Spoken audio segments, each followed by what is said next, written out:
There's a street in Harlem that comes alive every Saturday with the sound of music, gospel music. You won't find any church there, just a brownstone full of teenagers and the woman who draws them in. Her name is Vi Higginson, a New York radio personality and theater producer. And 5 years ago, she created something called Gospel for Teens. Never heard of it?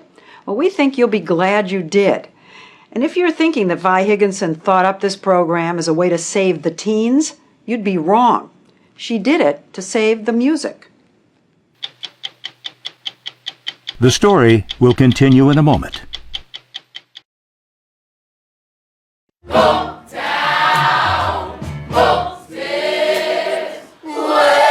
These are the faces and voices of Gospel for Teens. Kids between the ages of 13 and 19 who gather in Harlem each week from all over New York and New Jersey to study the tradition and the art of singing gospel. It's uniquely American. It's a story of a people in song. Hey, bring it up! Created out of an American experience. And you are not going to let it die. No. This is Vi Higginson's advanced class. Hey, clap your hands! But each fall, she brings in a new group, putting out a call for auditions in local papers, on radio, and in churches. She calls them her beginners, and we asked if we could come along. We'll take the first singer, please. Yolanda Howard, age 14, had arrived by subway from the Bronx before the mics were even set up. I was so happy because I was the first person. Lord, you reign in victory, Jehovah Shalom. And she brought along her friend, Rhonda Rodriguez, who started off a little shaky. Were you nervous? I was really nervous. Hold on. Move it to this little light of mine. This little light of mine. Did you think you had gotten in? No. Do they really have to be great in the audition? Absolutely not. They simply have to carry a tune. We don't expect them to be great. They're teenagers. Yes. Of course, great is welcome, too.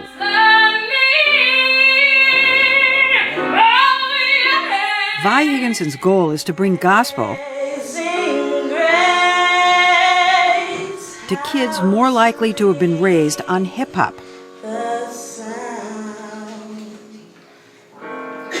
That's it? Where's the rest of the song? That's why we have this school. So she and the teachers she calls music masters, including her own daughter, Noelle, want to accept as many kids as they can. But there were a few who seemed to throw them. Joyful, joyful, Lord, we adore. Like 16-year-old Gabby Francois. God of glory. Joyful, joyful Lord, we adore thee. I want you to bring it up. Joyful, joyful, Lord, we adore. Something about her seemed to puzzle Vi. I was curious, and I couldn't put my finger on it. What's under the scarf? My hair, I didn't do it. Oh, so you can't take it off. What is it? There was something else going on behind the music. She stopped singing. Yeah. Part of me wanted to say, is this going to be trouble? Why didn't you say that? Something stopped me from saying it. Who's next? If there was a star of this audition, it would be 14-year-old David Moses from Brooklyn, who walked in just before the audition ended. Sing grace. David sings in his church choir. He knew the song all the way through. The sound. It fills me with a lot of joy when I sing, so I just sing. All the time? I just sing, yes. Walking down the street, in the shower, yes. Doing homework. Yes. David had heard about Gospel for Teens from a friend and thought that his dad was going to drive him to Harlem that day. He said, listen, Dad, you're going to take me to the audition? I said, what audition? We actually forgot about it. They forgot? They actually forgot about the audition. So they asked a friend to take David and hold up a cell phone during his audition so they could listen in. I first My son was singing, the place was going crazy.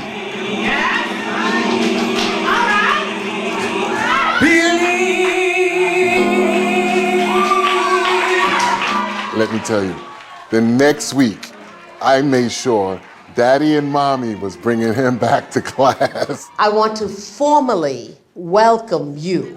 And that next Saturday, there they were, the 46 kids Vi chose as her new beginners class. My name is David, I'm 14, I'm from Brooklyn. Including Yolanda Howard, her friend Rhonda Rodriguez, who thought she wouldn't get in, and Gabby Francois, this time without the scarf. Vi had decided to give her a chance. We're learning the music of gospel as an art form. Vi scrapes together the money for this program from grants, small donations, and ticket sales. She insists that the kids learn to sing gospel for free. I want you to begin to shake your hands. Shake. Shake. Why shaking before singing? It's part warm-up, part message. Okay? Now I want you to stomp your feet. Leave everything but the music outside the door. Any worry, any pain, any problem with your mother, your father, your sister, your brother, the dog, the boyfriend, I want that out now of your consciousness. That's your baggage. Leave the bags outside because this time is for you. You feel all their troubles going. I feel it. I see it. The next thing you know, I see a smile. And I know that's when they're ready. And I'll make them shake until I get it. I have. Good. And then music master Greg Kelly started working his magic. To worship him. Try that. I have come into the Lord's house to worship him. And I'm going, whoa, this group's a little extra. They had a little spark.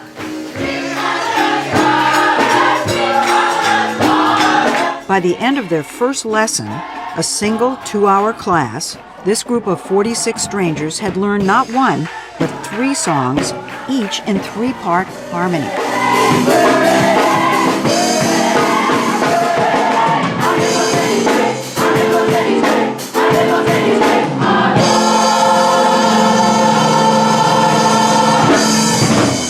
Wow! First day of school! But a few weeks later, Everybody all at once. we were surprised to find Vi coaching the kids not on a challenging piece of music, but on something you'd think would be easy, saying their names. Yolanda Howard, Bronx 14. It's an exercise she developed after the first auditions for Gospel for Teens, when she could barely hear the kids introduce themselves. And it troubled her. They were mumbling and they were saying it under their breath, and I just, this is terrible. Hammer Castle, New York City. To have those little teeny voices that you can't hear is almost to say, I'm ashamed. I'm ashamed of who I am and where I come from. No. Kristen Poston, 15, Brooklyn, New York. Vanity Stubbs, 16, Brooklyn, New York. This wasn't the first time Gabby Francois had drawn attention. Did any of the music masters come to you and talk to you about Gabby? Yeah. Slouching? Chewing gum, slouching, watching, not singing. That can't go like that. Say it again. So during the next break, Vi was in there trying to draw Gabby out. Come on! Come on! Come on, come on! Come on, come on! No, you! I said it. And that was just the beginning of the drama in the room that day. Jordan Taylor, 14, Harlem, New York. Rhonda Rodriguez. Take a deep breath. Come on, support her!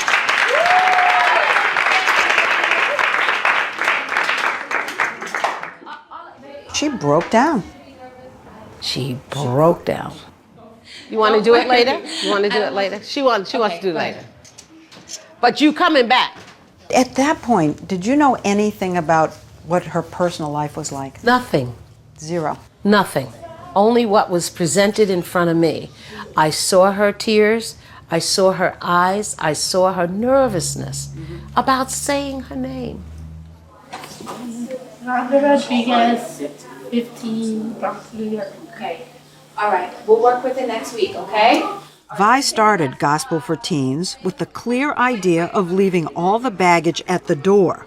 But as she has learned, and as we saw, sometimes it creeps back in. It's gonna be all right. We wondered about Rhonda's life outside this place. What might make the simple act of saying her name feel so overwhelming?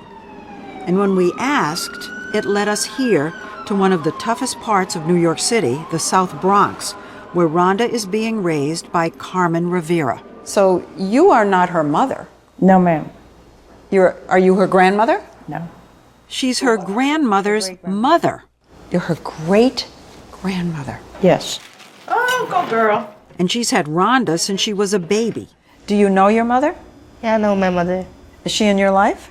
No, she comes around like probably twice or 3 times a year. That's painful. Yeah. It's been happening all my life, so I'm pretty much used to it, so. And she's not alone. It turns out that the entire building where Rhonda lives is set aside for kids being raised by grandparents. That's the place I was telling you about. Rhonda's friend Yolanda, who had been the first to audition, lives 2 floors up with her great-aunt, Melvinia Smith. Yolanda met her father for the first time ever just last year.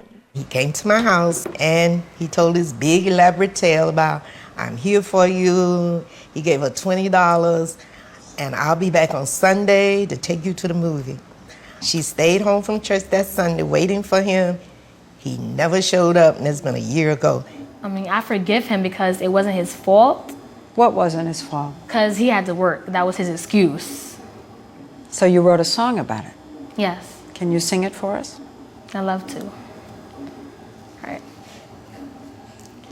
Even though I may not know you, I suppose. Even though I kinda miss you, that I know. We are women. We can take the mother place, but we can't take the father place. Where is he? Oh, Daddy, Daddy, Father, where were you when I needed you the most? Daddy, Daddy, Father, where were you? And where are you now? That is unbelievable. You're smiling and I'm not. Why do you say you forgive him? I don't forgive him. I don't. You're a child. Yes. But up on stage, 4 months into this program, Yolanda Howard was not a girl struggling with an absent father. She was one of the 40 kids stomping and clapping and singing their hearts out in the first gospel music competition Gospel for Teens had ever entered.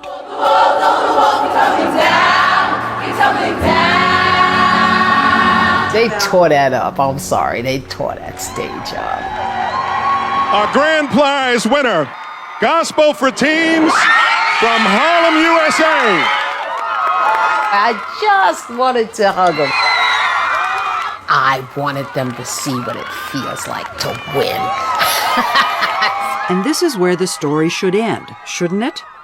But life is sometimes more complicated. Oh my God. As we discovered as the Gospel for Teens beginners moved into their second semester, which you will see when we come back.